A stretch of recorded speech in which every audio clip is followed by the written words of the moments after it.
Stop. Before you do anything else, right now, before you scroll, before you skip ahead to the next thing waiting for your attention, I need you to hear this. God is saying no, not to you, not about your worth or your calling or your future. God is saying no to what is about to happen to you if you miss what this message is carrying. And the reason this is marked as an emergency is not for the algorithm. It is because what is on the other side of the next few minutes is either the thing that changes your trajectory or the thing you will spend years wishing you had paid closer attention to in the moment it was available. So here is where we begin. God has set something up, a specific arrangement placed specifically for you at this specific point in your story. Not in general specifically. There is a sequence of events, a convergence of timing, people and resources that God has been engineering for longer than you realize. And the enemy knows about it. The enemy has been watching the sequence develop, and the enemy has installed exactly one trap directly inside the setup. One specific mechanism designed to make the person for whom the setup was arranged either dismiss the whole thing as ordinary or walk away from it as dangerous. And the tragedy is not that most chosen ones get taken out by something dramatic and obvious. The tragedy is that most chosen ones get taken out by something quiet, by a reaction pattern so familiar they do not even register it as a decision when it happens. I want to be precise about what a divine setup actually is, because the word is used loosely, and I am not using it loosely here. When God engineers a setup, the setup is not a test of your worthiness. It is not a trap that God is watching to see whether you fall into. It is not a challenge placed in your way to refine your character, though character refinement may happen as a byproduct. A divine setup is a specific alignment of circumstances, timing, people, and resources that God has arranged to move a chosen one from one level of their assignment to the next. It is a transition mechanism. It is the kind of moment that when chosen ones look back from the other side of it, they describe as the thing that changed everything, the pivot point, the clear line between who they were before and who they became after. Divine setups are not always dramatic. Some of them look completely ordinary from the outside. Some of them are a conversation, a decision, a message that arrives in an ordinary format at an ordinary time. The extraordinary nature of the setup is not always visible in the packaging. It is visible in the consequences, in the trajectory change that follows the choice to engage fully with what God placed there versus the flatness that follows the choice to scroll past.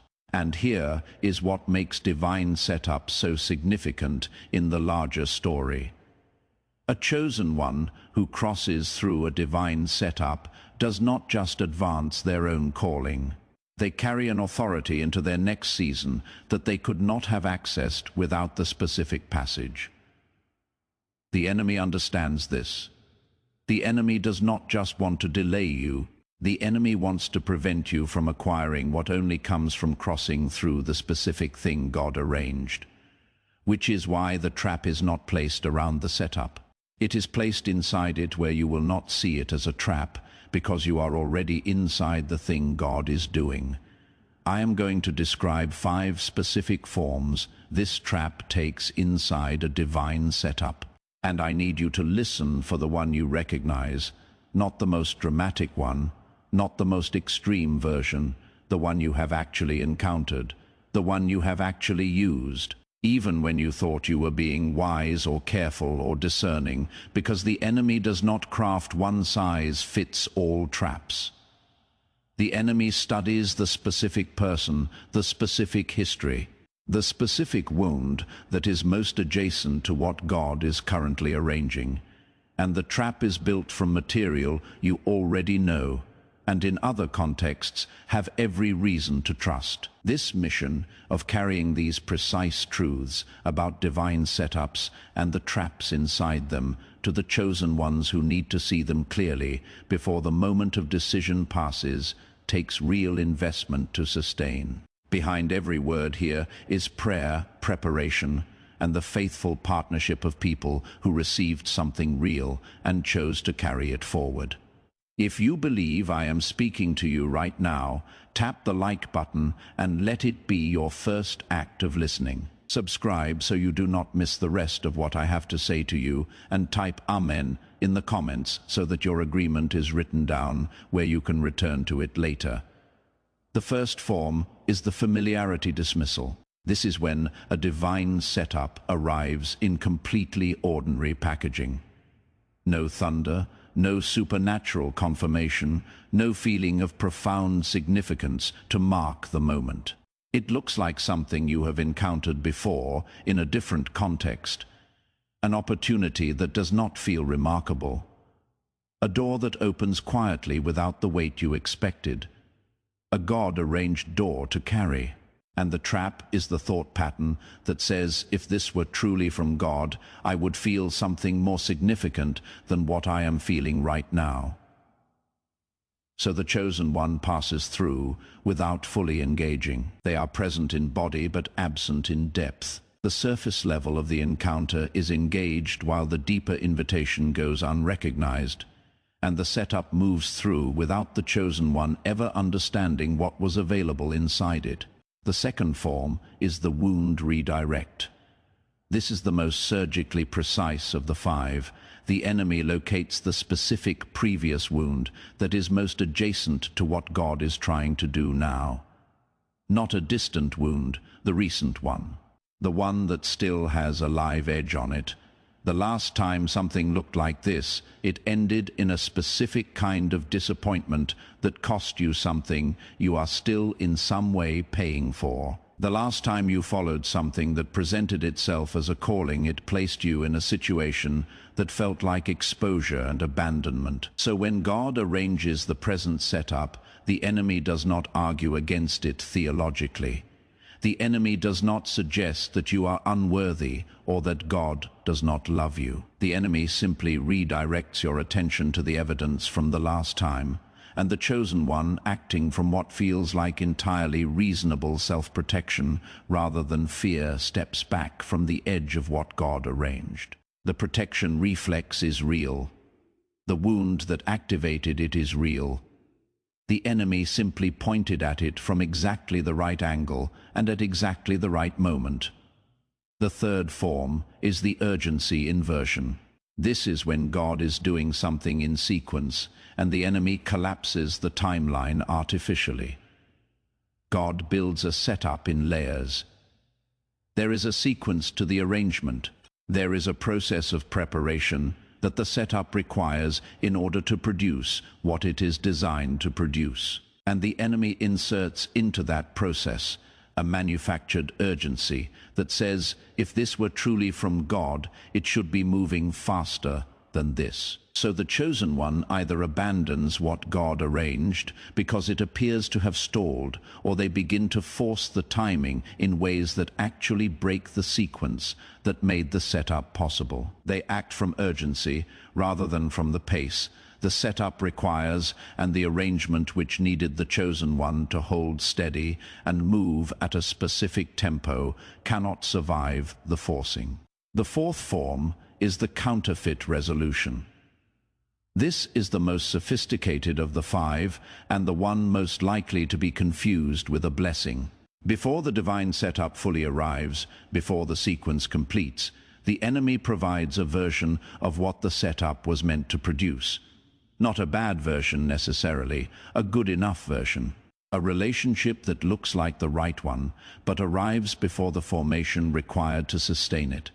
A platform that creates visibility before the depth and rootedness that visibility requires. A financial opening that creates dependency instead of freedom. Because the character development the setup was meant to produce had not yet happened. The chosen one receives what looks like an answer. The pressure and hunger that was supposed to sustain them through the full process of the setup is released prematurely. And when the actual setup arrives, they are not in the condition required to enter it. The counterfeit did not destroy them. It just made the real thing unnecessary in the moment it arrived. The fifth form is the legitimacy challenge. The setup arrives and the enemy immediately supplies a theological or logical argument against it. Who told you this was specifically from God? What evidence do you have that this is not simply a coincidence or a product of wishful thinking? Do you know how many people have believed God was doing something specific and have been wrong? Sometimes catastrophically wrong. This form is particularly effective against chosen ones who have a developed intellectual and spiritual life, who value genuine discernment, who have watched others go off track by claiming divine direction for decisions that were ultimately self-serving. The enemy weaponizes the very discernment that was developed through faithfulness. The challenge is not irrational. It sounds like wisdom. It arrives at the precise moment designed to prevent entry into what God arranged. And the chosen one walks away feeling responsible and careful, rather than feeling like they just stepped out of a setup. Now, I want to ask you something directly. Which of these five did you recognize? Not the one that sounded most interesting theologically, the one your chest responded to, the one that matched a season you have been through or a specific moment you are in right now. Because the reason God said no, no, no is not that the setup is too dangerous for you to enter. It is that the enemy has placed one of these five traps inside the setup, and without seeing it clearly, the most sincere and capable chosen ones walk into the trap from inside the very thing God arranged for their advancement.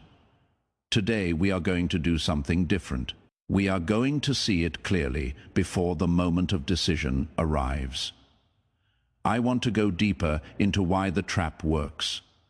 Not just the five forms which we named in the first part of this message, the mechanics underneath them. Because if you only know what the trap looks like from the outside, you can recognize it in hindsight. But if you understand why it works, you can recognize it in real time while you are inside the setup before the moment of decision has passed. The trap works because of a specific dynamic that shows up in every major divine setup recorded in Scripture.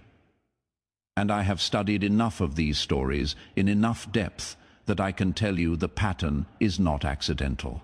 It is not coincidental that the same mechanism appears in the story of Joseph, and in the story of Ruth, and in the story of Daniel, and in the story of the disciples on the road to Emmaus. The mechanism is the same because the enemy understood the mechanism before any human being did. And the mechanism is this: every divine setup requires a moment of active, non-defended receptivity in order to produce what it was designed to produce. And that specific state, non-defended receptivity, is precisely what the trap is designed to prevent. This work of finding the chosen ones inside their divine setups and giving them the setup literacy to recognize the trap before the moment of decision passes continues because of the faithful partnership of people who receive something real here and chose to proceed into it. Support this mission through the link in the pinned comment and in the description below. Every contribution reaches the next chosen one before the setup they are currently in passes without them ever understanding what was available inside it. Give what your spirit confirms. The link is right there. I want to use a specific story to illustrate this because the abstract explanation is not enough. This is the story of Elisha and the servant at Dothan. Most people who know this story focus on the army of horses and chariots of fire that God revealed to the servant when Elisha prayed for his eyes to be opened.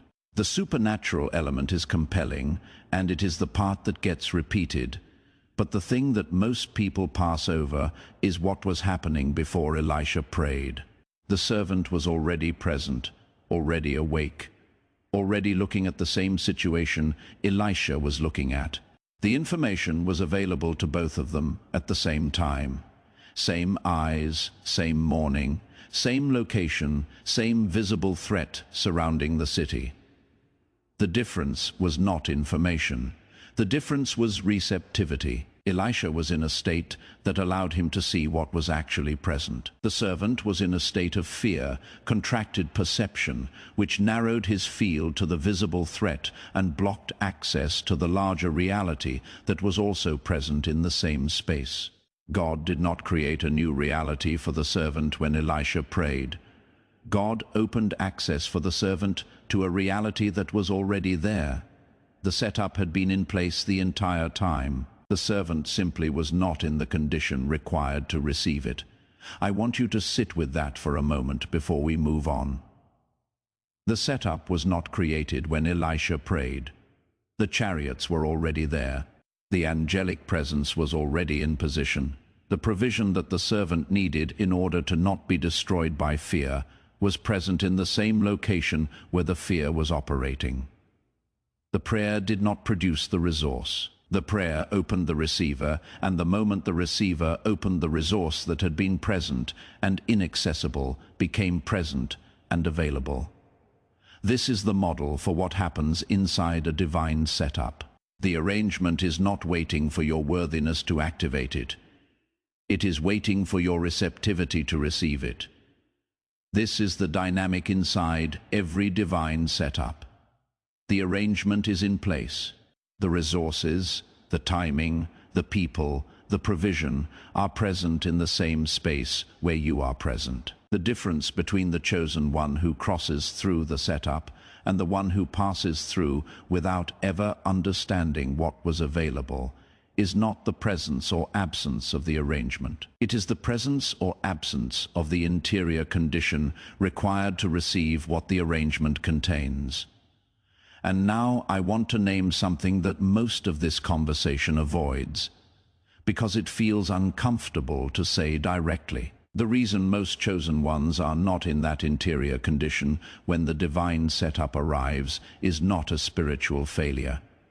It is not a lack of faith or a defect or evidence that they are not truly chosen. It is a specific neurological reality about how the brain processes information under sustained pressure and stress, and how that processing mode affects the capacity for exactly the kind of non-defended receptivity that divine setup requires. We are going to come back to this in a few parts. For now, I want you to hold it as a question. Why, despite your sincerity and your genuine desire to receive what God has for you, does the reception often feel partial? Why does the clear knowing come and go? Why does the moment of deep certainty arrive and then fade before you have fully acted from it? There is something specific that happens in the brain of a person who has been carrying sustained pressure for a long time. Something measurable, something that the Nobel Prize research we will discuss later in this message addresses directly for now. The thing I want to name is this: the experience of knowing something deeply and then losing access to that knowing within minutes or hours. The experience of being certain in one moment and uncertain in the next. The experience of the signal arriving clearly and then becoming static is not a spiritual symptom. It is a neurological one, and neurological symptoms have neurological solutions. Let me tell you about a woman I will call Rachel. Not her actual name, but her story is real. And it is the story I receive in more variations than almost any other from people who engage with this content deeply. Rachel had been in a specific season of preparation for years, not passive preparation, active, committed, costly preparation. She had said yes to every invitation to grow that had arrived in that season. She had done the inner work. She had built the disciplines. She had cleared the debts and the relationships and the mental patterns that she knew were blocking her. By every metric she was aware of, she was ready. And then the divine setup arrived.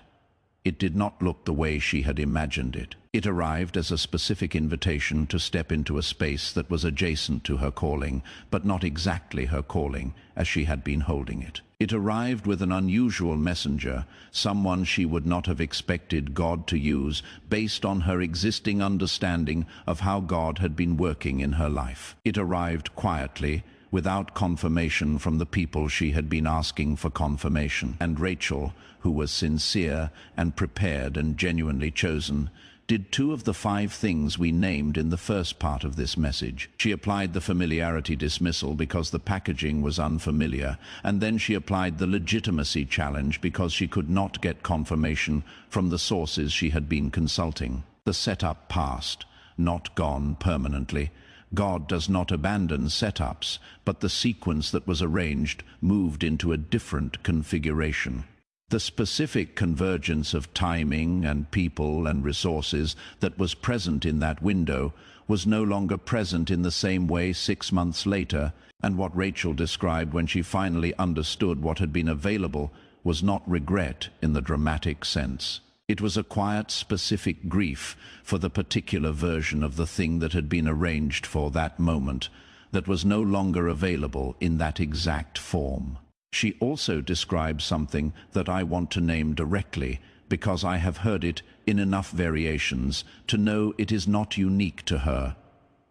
She said that in the weeks after the setup passed, she returned to the memory of the invitation repeatedly, not to analyze it because something in her kept reaching back toward the quality of what had been present in that first moment of contact, that initial flash of knowing before the analysis began.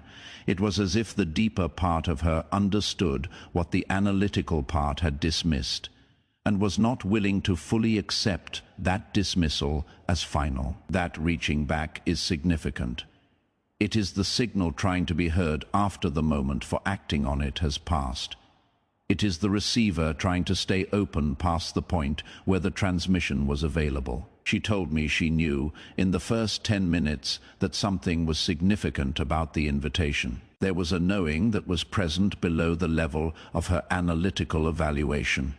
But she had no reliable way to hold on to that knowing while the analysis was running. By the time she had completed the discernment process she had learned to run, the knowing had faded and the analysis had produced the result it tends to produce when it runs without the counterweight deep receptivity.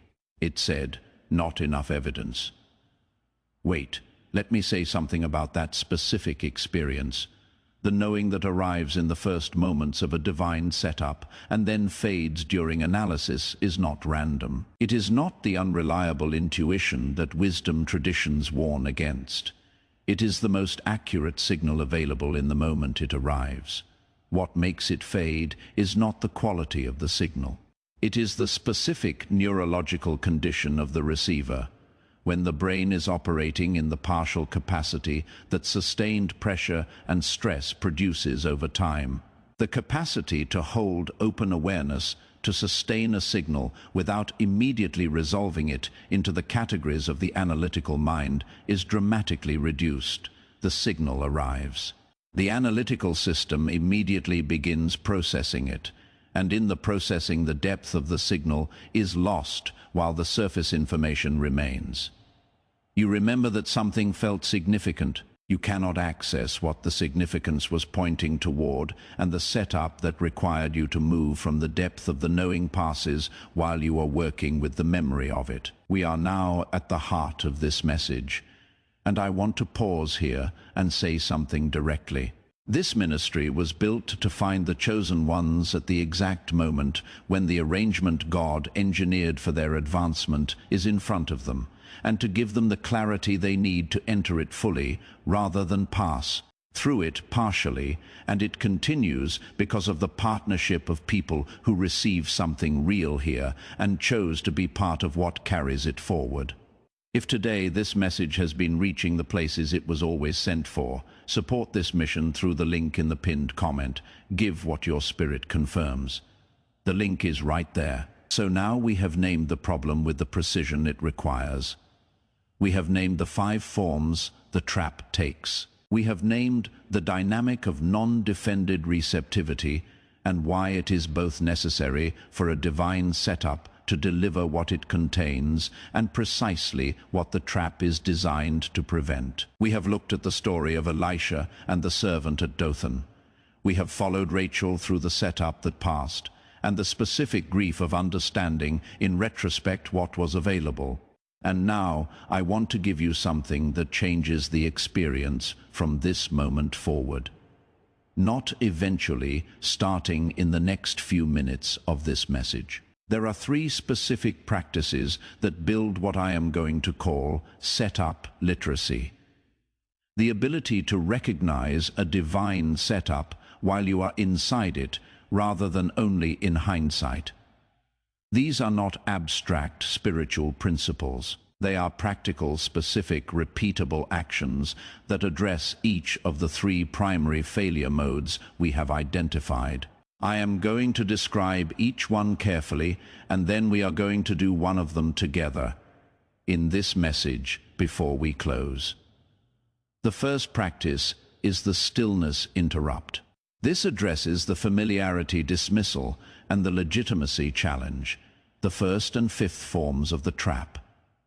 When something arrives that may be a setup, before you evaluate it, before you run the discernment process, before you consult anyone, before you do anything with the content of the invitation, you take 30 seconds of complete stillness. Not to listen for a voice, not to feel a feeling, simply to stop the analytical processing that begins automatically the moment something enters your awareness. Here is why this matters at the neurological level. The analytical mind processes at a specific speed and tends to reach resolution quickly. The deeper receptive capacity of the right hemisphere processes more slowly and requires the analytical system to pause in order to contribute its reading of the situation. 30 seconds of stillness after an invitation arrives is not a spiritual technique. It is giving the full brain a moment to register what is present before the faster analytical system files it under familiar categories and moves on. Most chosen ones have never tried this because it feels too simple. The setups that have passed by them while they were in the middle of their discernment process were not resolved by a more sophisticated process.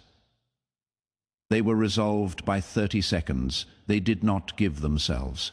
There is a specific quality that the deeper receptive process carries that the analytical system does not produce.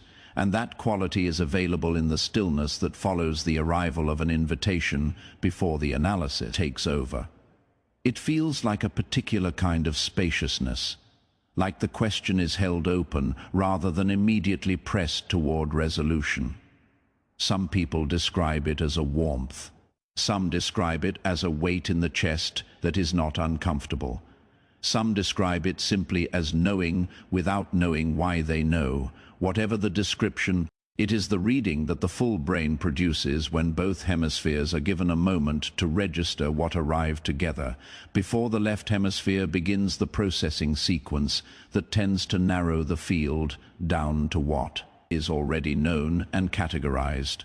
The second practice is the signal journal. This addresses the wound redirect and the counterfeit resolution. The 2nd and 4th forms of the trap. The signal journal is a simple practice. Anytime you have an experience of the knowing I described in the previous part of this message, the flash of recognition that arrives before the analysis starts, you write it down, not the analysis, not your evaluation of whether the signal is trustworthy, the raw signal, what it felt like, where in your body it was present, what it was pointing toward at its most basic level before the thinking started. The reason this practice changes the dynamic is that it creates an archive that the analytical mind cannot revise. The wound redirect works partly because the analytical mind reframes the signal after the fact.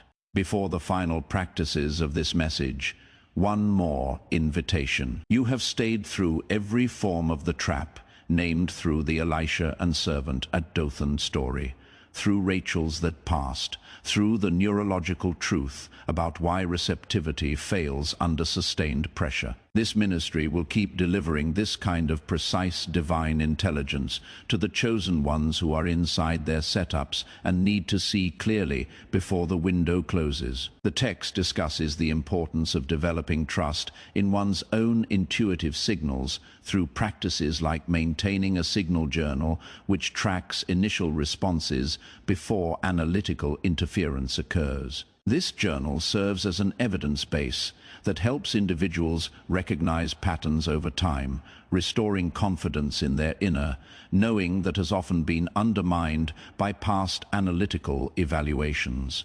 Additionally, the concept of the setup assumption encourages individuals to adopt a posture of receptivity, focusing on what God is currently arranging in their lives. This shifts the perspective from defensively evaluating the relevance of experiences to actively seeking understanding of the broader context and requirements of the sequence of events unfolding. The text emphasizes the necessity of remaining open to subtle signals, teaching that this receptivity is a learnable skill supported by neurological foundations. Maintaining a community where individuals share their signals can further enhance this practice, diminishing feelings of isolation. Finally, it highlights the need for addressing underlying neurological issues caused by sustained pressure to fully engage with these practices. Referencing Dr. Roger Sperry's discovery about the synchronized operation of brain hemispheres for optimal cognitive processing.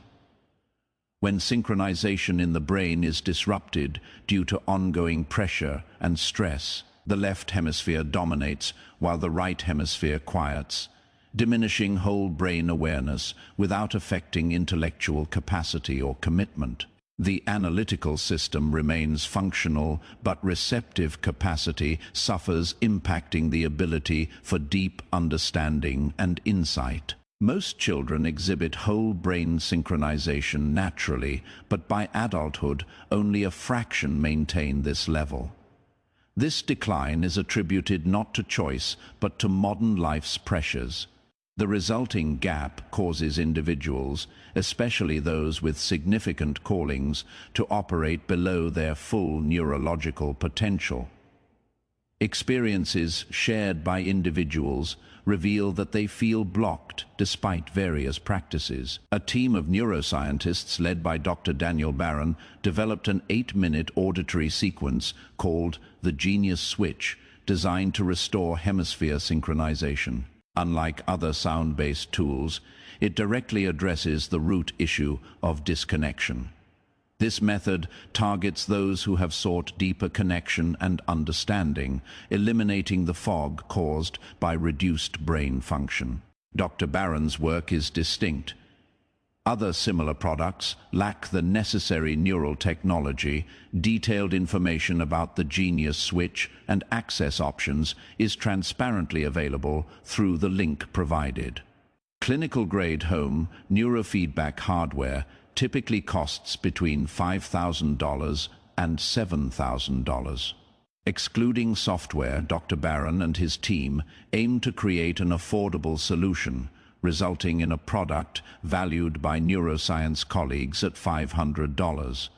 Yet it is available for just $49.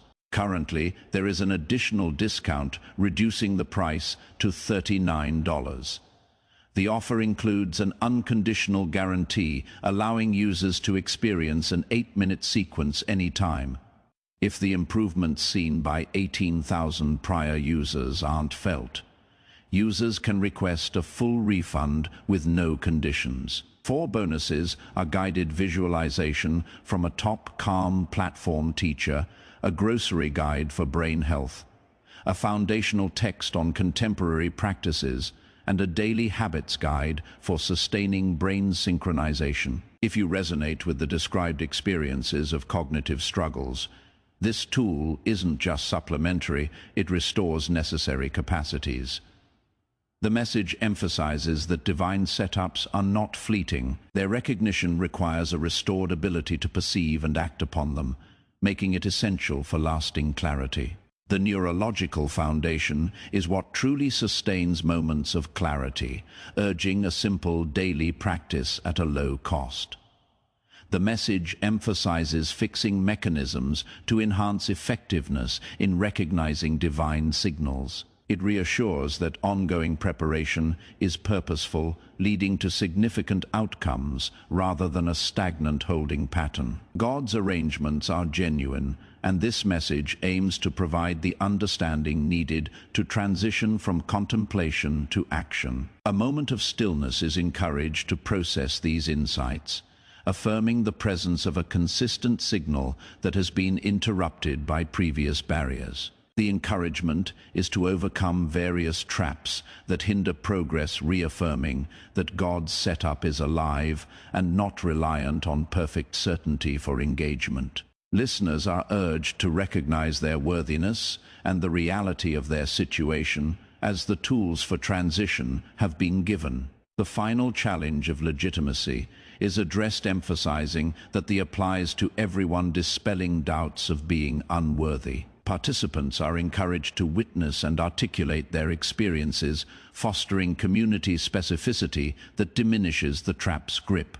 The conversation will continue emphasizing growth and the transformation of the almost cycle through collective engagement and spiritual insight. Now, 4 things before this message closes. The first is your declaration. Go to the comments right now and type the number of the trap form you recognized from the 5 that were named, or simply type "I see it" as the moment your own voice acknowledges which specific mechanism has been operating in. Your story as the act of setup literacy that begins with naming what was previously unnamed. Type it now. The conversation continues in the comments. The second is the like button. Press it now, not as a casual gesture. Press it as the act of a spirit that receives something real and precise here and wants this message to reach the next chosen one who is currently inside their divine setup. Without the tools to recognize what is available inside it when you press, like you carry this word further, one click, do it now. The third is the subscribe button. Hit it now and turn on the notification bell. This message named the problem, named the mechanism, and named the 3 practices. The next message in this sequence carries the next layer of what setup literacy requires. Stay connected to the channel that was built to find you at the exact moments this kind of precision is needed. Subscribe. Now the 4th is to share this message today.